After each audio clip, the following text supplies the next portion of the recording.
Douleurs pelviennes, saignements abondants, constipation, besoin fréquent d'uriner, ces signes peuvent évoquer la présence de fibromes, des tumeurs bénignes qui se développent au niveau de la paroi de l'utérus. Ils concernent près d'un tiers des femmes en âge de procréer. Parfois, ils peuvent atteindre des tailles impressionnantes, d'où une augmentation de la taille de l'utérus qui peut être équivalent à une grossesse de 6 ou 7 mois. Comment sont diagnostiqués ces fibromes? Est-ce qu'il faut toujours les retirer? Quels sont les traitements pour en venir à bout? Pour répondre à toutes vos questions, le docteur Emmanuel Bailly, chirurgien gynécologue à la Fondation Saint-Jean-de-Dieu à Paris. Et pour témoigner, Céline Serrouti, juste avant, comme Régis en rêve, va nous faire une petite introspection. Immersion. On va regarder ça. Appareil génital féminin. Vous avez l'appareil reproducteur féminin qu'on voit ici. Donc, il faut imaginer qu'il est vraiment au niveau du bassin, du petit bassin. De bas en haut, on a ici le vagin, l'utérus, on va s'y attarder. Et puis ici, vous avez les trompes et puis les ovaires. Alors là, vous avez une coupe de l'utérus. On va regarder un petit peu, on va zoomer un petit peu plus près. Donc, dans la paroi de l'utérus. Donc ici, je suis à l'intérieur de l'utérus avec ce qu'on appelle l'endomètre. L'endomètre, vous avez peut-être déjà entendu parler parce qu'en fait, c'est cette couche qui va s'épaissir pendant le cycle de la femme et puis éventuellement, enfin pas éventuellement, se déliter au moment des règles. Donc ça, c'est l'endomètre. Vous avez vers l'extérieur de l'utérus l'exomètre, et puis entre cet exomètre et l'endomètre, on a le myomètre. Myo en médecine, c'est muscle, parce qu'effectivement, c'est cette paroi qui est relativement bien musclée. Et c'est dans cette paroi, donc le myomètre, où il va y avoir à peu près 70% des fibromes qui vont venir dans cette... On va voir ça sur une animation juste après. Sur une autre image, on peut voir voilà, ces fibromes qui vont déformer effectivement la paroi de l'utérus. Il y a d'autres types de fibromes qui peuvent exister. Il y en a certains qui ont un pédicule, qui vont être accrochés avec un petit pied. Il y en a d'autres qui peuvent apparaître au niveau de la cavité utérine, en fait, qui vont bomber à l'intérieur. Voilà, il y a différents types de fibromes, mais ils ont tous pratiquement un point commun, c'est qu'ils peuvent, et on le comprend bien ici, déformer l'utérus. Oui, on va regarder ça encore plus près. On va zoomer encore un petit peu sur un fibrome. Et puis, vous voyez que ce fibrome, donc cette tumeur bénigne, est richement vascularisée, avec ici les artères qui viennent de l'artère utérine. Évidemment, qui dit richement vascularisé, dit qu'il va avoir une propension importante à grossir. Et puis, on comprend qu'effectivement, ça peut venir et devenir inconfortable ou gênant. Alors Céline, c'est donc à 33 ans qu'on a fait le diagnostic de fibrome chez vous. C'est tout à fait par hasard? Il n'y avait pas de symptômes à l'époque? Des douleurs, mais pas plus que ça. Et puis j'avais pas non plus les symptômes connus des fibromes, c'est-à-dire des règles plutôt abondantes. Elles étaient plutôt sur un cycle court, donc j'avais pas de réelle anomalie. C'est lors d'une volonté de grossesse qu'on m'a justement diagnostiqué en fait tous ces fibromes via un IRM pelvien. Il y en avait combien? Je crois de mémoire 11 à peu près. D'accord. De toutes les tailles. D'accord. Donc on vous a bien dit que c'était bénin. Oui, après coup, oui. Et du coup, d'emblée, on vous a proposé de les traiter. On vous a dit quoi? Parce que vous vouliez être enceinte. Oui, exactement. Donc on m'a dit qu'il fallait vraiment les traiter. Moi, mes fibromes sont situés pas du tout dans la partie interne de l'utérus. C'est vraiment sous-séreux. Donc c'est à l'intérieur du muscle, ce qui est particulier. Donc il fallait une opération. Une opération, c'est un risque pour une éventuelle grossesse. Donc mon chirurgien et mon gynécologue m'a vraiment dit qu'il fallait d'abord qu'on traite, qu'on voit déjà un traitement qui n'a pas marché, en tout cas les fibromes comme on grossissait.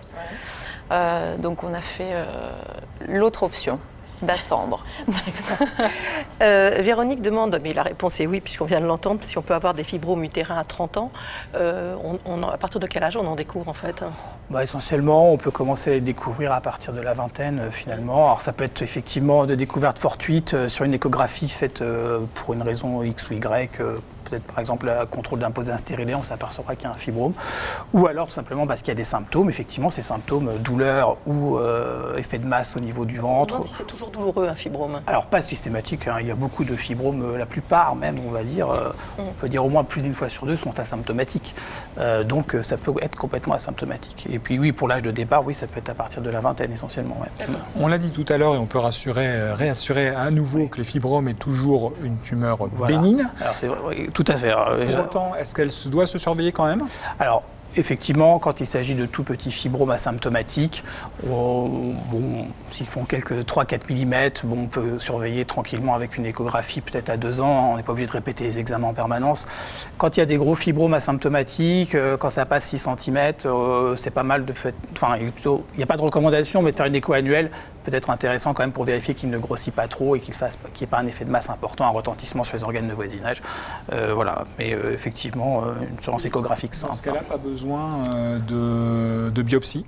On peut affirmer une fibrome sur un Bien sûr, c'est un échographie diagnostic ou une IRM d'imagerie, chromographe. absolument. Alors, le fibrome, le léiomiome, qui est le diagnostic histologique, lui sera assuré effectivement par une biopsie. Le fibrome, c'est effectivement la masse utérine, fait diagnostic échographique. Et effectivement, on ne va pas faire d'histologie avec une écho, mais effectivement, l'image, l'échographie dit que c'est un fibrome. On peut être assez rassuré, tout à fait.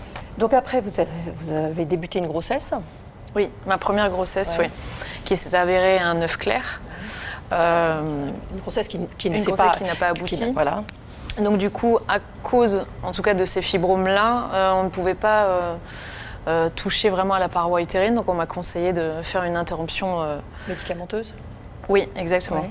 Donc, pas faire un curetage du coup. Exactement, donc un médicament donc, qui déclenche évidemment des contractions qui sont relativement violentes sur un utérus fibromateux comme le mien. Douloureuse, j'imagine.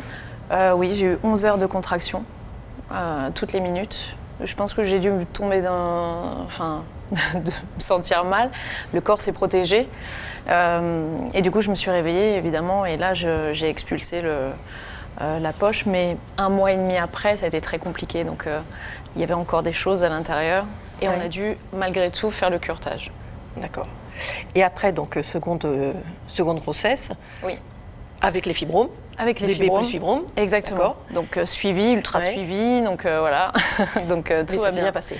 Ça s'est très bien passé, sauf que on a dû passer par la césarienne. Mais pas à cause des fibromes. Pas à cause des fibromes.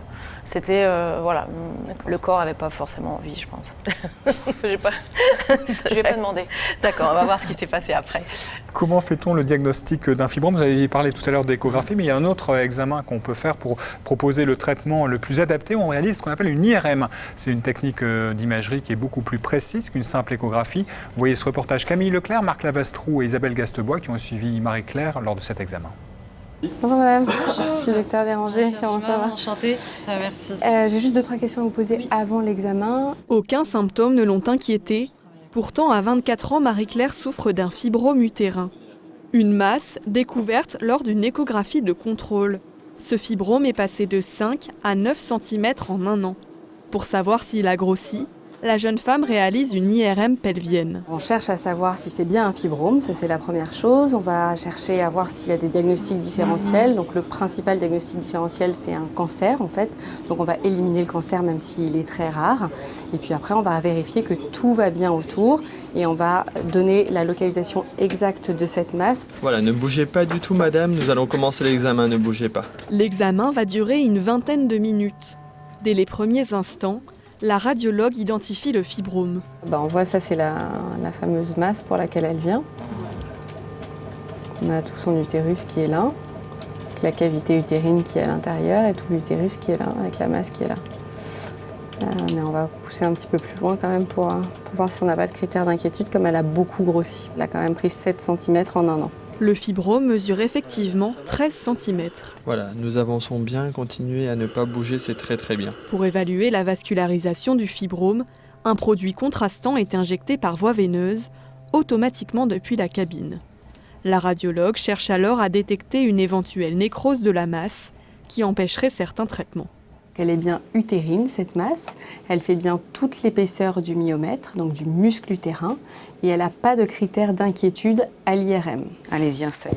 Merci. Marie-Claire rencontre ensuite sa gynécologue. Ensemble, elles vont discuter des différentes solutions. Très bien, donc on se revoit pour refaire le point sur ce fibrome. Bon, à l'IRM, en effet, il a bien augmenté de taille. Plus il grossit, plus il prend de la place dans l'utérus, au niveau du muscle, au niveau du myomètre. Et donc, le but n'est pas d'arriver à enlever un truc qui fait 20 cm, qui aura un peu plus abîmé l'utérus que si on fait les choses maintenant. Pour empêcher cette masse de se développer, Marie-Claire a le choix entre 2 traitements. Un médicament qui devrait stopper la croissance du fibrome ou une solution plus radicale, la chirurgie. En ce qui concerne le traitement chirurgical, on enlève le fibrome. Le principal risque est quand même de fragiliser l'utérus avec une cicatrice sur l'utérus pour une grossesse par la suite et donc des précautions à prendre pour après. Pour l'instant, la jeune femme n'a pas encore pris sa décision. Là, moi, je n'ai pas du tout de symptômes. Donc là, pour l'instant, je ne suis pas vraiment inquiète. Et par contre, voilà, je ne veux pas qu'il grossisse encore de plus en plus. Donc voilà, j'attends de voir, de réfléchir, surtout pour l'avenir. Si Marie-Claire décide de subir une intervention chirurgicale pour retirer ce fibrome, elle devra patienter environ 1 an avant de concevoir son premier enfant. On demande quelques précisions de terminologie, la différence entre adénomyose, fibrome et myome. Alors, fibrome, myome, c'est synonyme, ça c'est pareil. Et adénomiose, ça c'est la localisation utérine de l'endométriose. C'est-à-dire qu'il y a un petit peu d'endomètre qui vient pénétrer dans le muscle utérin, au même endroit où il peut y avoir un fibrome, mais ça n'a rien à voir. Ce n'est pas une tumeur qui dépend du tissu musculaire, mais du tissu endométrial. Et l'adénomiose fait partie presque de l'évolution naturelle de l'utérus, donc elle se voit de plus en plus en fonction de l'âge, à partir de 40 ans notamment, mais ce n'est pas du tout un fibrome, et ça ne se traite pas pareil. Pourquoi certaines femmes n'ont-elles jamais eu de problème de fibrome utérin durant leur vie ? Alors, tout simplement parce que statistiquement, on considère grosso modo qu'il y a à peu près qu'une femme sur 2 qui sera porteuse de fibrome.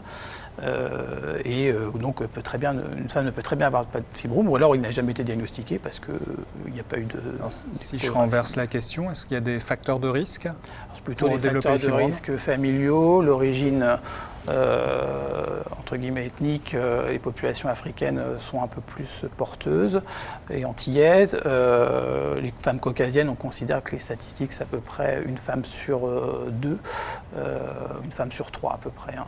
Donc, et les familiaux, je crois que j'ai déjà dit, effectivement, ça peut se transmettre. Donc voilà. Alors Clara n'arrive pas à comprendre 2 choses. Pourquoi il donne des saignements, ces fibromes, et pourquoi il y a un excès d'œstrogène dans cette pathologie. En fait, il va y avoir... les fibromes qui vont faire saigner, votre schéma au début était très bien fait, ça dépend de leur localisation effectivement. S'ils ont un impact sous-muqueux, ils vont d'une certaine manière augmenter la surface endométriale par leur présence.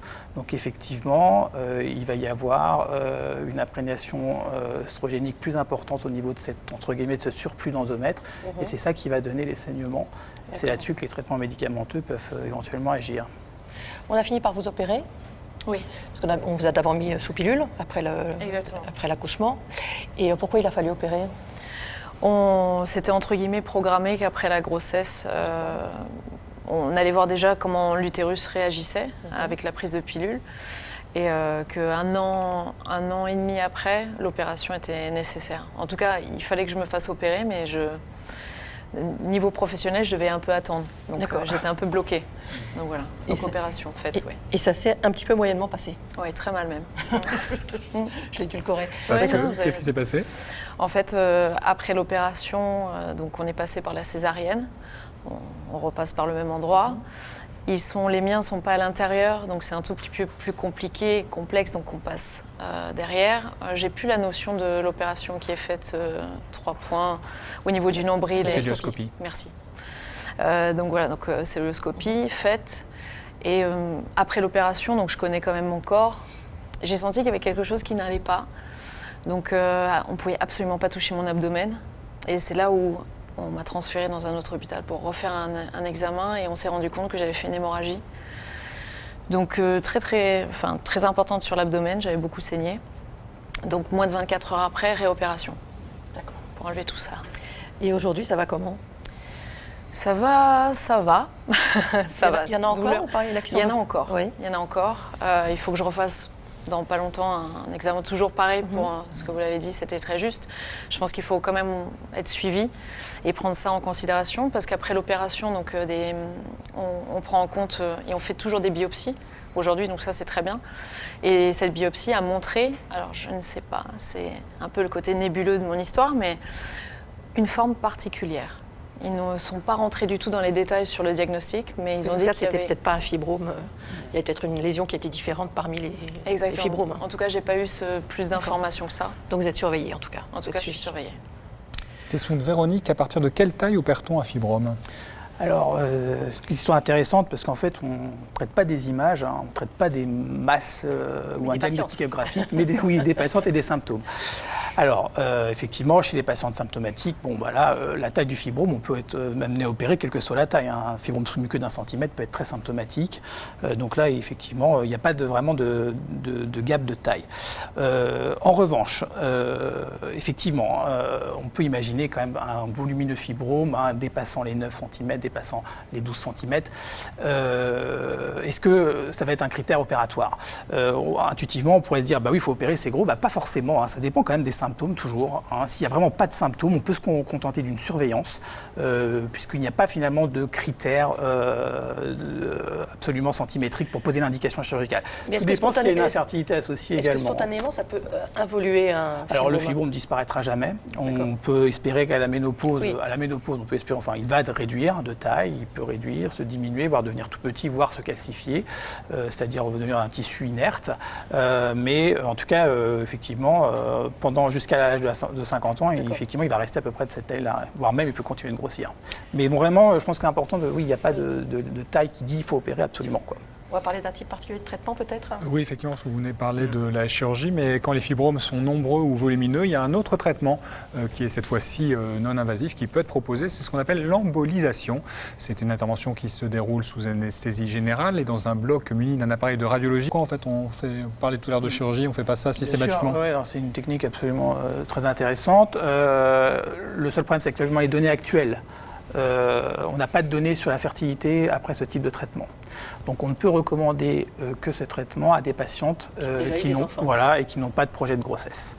C'est-à-dire qu'en fait, dans l'embolisation, vous craignez que ça abîme l'utérus même, la paroi musculaire ? Ce qu'on suspecte, c'est qu'éventuellement, il y ait des difficultés après à obtenir des grossesses, puisque l'utérus aura été dévascularisé pour un certain pourcentage, et donc il pourrait nuire à la fertilité ultérieure. Donc on ne dit pas que ça nuit, mais on n'a pas d'informations formelles scientifiques qui pourraient dire aux femmes qui veulent une grossesse, faites une embolisation versus une chirurgie s'il faut agir. Et puis on l'a vu, effectivement, ça ne peut pas être proposé partout parce qu'il faut des centres pour le réaliser. Exactement. Et de plus, je pense qu'il y a beaucoup plus de blocs opératoires qui réalisent des myomectomies que des centres qui font de l'embolisation de radiologie. Donc myomectomie, c'est d'aller enlever le fibrome. De disponibilité de ces plateaux techniques, effectivement. Mais ça peut être une alternative proposée aux patientes en cas de décision, par exemple, d'hystérectomie après 45 ans pour des fibromes multiples. On peut effectivement discuter avec la patiente, lui proposer éventuellement d'aller rencontrer un radiologue embolisateur pour voir si son cas est accessible à une embolisation versus une hystérectomie. On vous avait parlé de cette éventualité de... Pas du tout, je viens de l'apprendre. Et ben voilà, vous êtes revenu. Mais à juste titre, avant les grossesses, madame avait peut-être encore un désir de grossesse. Donc comme quoi, sur le sujet, on ne communique pas forcément. Vous avez encore des symptômes ou pas ? Oui. Oui. C'est des douleurs assez aiguës.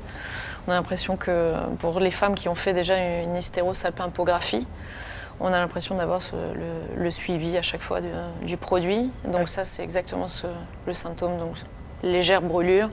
Mais comme toute douleur un peu aiguë, plus c'est lent, continu, et plus ça dure. D'accord. Et ils envisagent à nouveau un traitement ?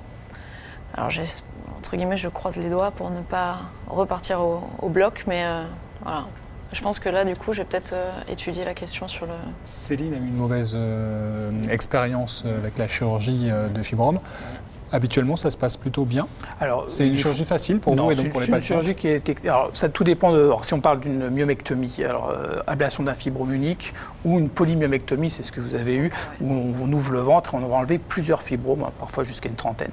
Alors, effectivement, il est fondamental d'informer les patientes avant l'opération, parce qu'il ne faut pas oublier que c'est une pathologie bénigne, donc quand même c'est important, qui a des risques opératoires. Ces risques opératoires sont clairement identifiés. Effectivement, ce sont les hématomes, soit un hématome à l'intérieur de l'utérus, ou bien une hémorragie interne, c'est-à-dire qu'il y a une suture au niveau de l'utérus qui va saigner. Et voilà, donc en termes de pourcentage, on peut estimer qu'il y a 5 à 10% à peu près de complications, effectivement, qui peut nécessiter une nouvelle opération chirurgicale pour faire l'hémostase, comme tout geste chirurgical. Donc, oui, pour répondre à la question, oui, il y a des risques opératoires sur ce type d'opération. Vanessa demande si un traitement hormonal pour une ménopause précoce peut avoir une influence sur le développement de fibromes. Alors, oui, par exemple, la patiente ménopausée qui va prendre un traitement hormonal substitutif, effectivement, on considère que ça peut faire saigner un petit peu les fibromes et un petit peu d'œstrogène sur le fibrome va peut-être pouvoir le faire saigner. Donc effectivement, ça peut faire saigner un peu les fibromes, mais ça ne va pas les faire dégénérer ou ça va a priori pas les faire augmenter de taille non plus. Mais ça peut les rendre de nouveau symptomatiques. Et quand, après la ménopause, les fibromes sont toujours là et toujours symptomatiques, on enlève l'utérus? Alors si effectivement, fibrome symptomatique, généralement, il est fort probable qu'il y aura une action avant la ménopause. Et en situation, par exemple, d'une femme ménopausée qui n'a plus de symptômes, mais on voit à l'échographie qu'il y a toujours un fibrome, même de 5-6 cm, on n'y touche pas hein, s'il n'y a pas de symptômes. C'est là vraiment où ça se calme, c'est un peu comme l'endométriose. Hein. Une fois que la ménopause est installée, généralement les patients ne se plaignent plus, donc il n'y a pas de raison d'agir. Pas de symptômes, pas de traitement. Hein. Merci beaucoup pour cette explication. Merci beaucoup. On ferait un petit appel à témoins peut-être? Oui, vous faites votre rentrée en première année d'études de santé, déjà très, très bonne initiative. Est-ce que vous avez des problèmes de logement, de fourniture, de prépa privée? Parvenez-vous, c'est ça dans l'ordre. Ouais, parvenez-vous à boucler votre budget? Votre témoignage nous intéresse et c'est un tournage en Ile-de-France et pour ça, facile. Contactez-nous au 01 58 88 85 21. Merci beaucoup et demain on parlera du logement pour bien vieillir dans Allo Docteur et puis on vous parlera aussi de la soirée de demain puisqu'on vous proposera une nouvelle enquête de santé en direct consacrée au cancer de la prostate et à son dépistage. D'ici là, passez une très bonne après-midi. À demain. Au revoir. Excellent après-midi.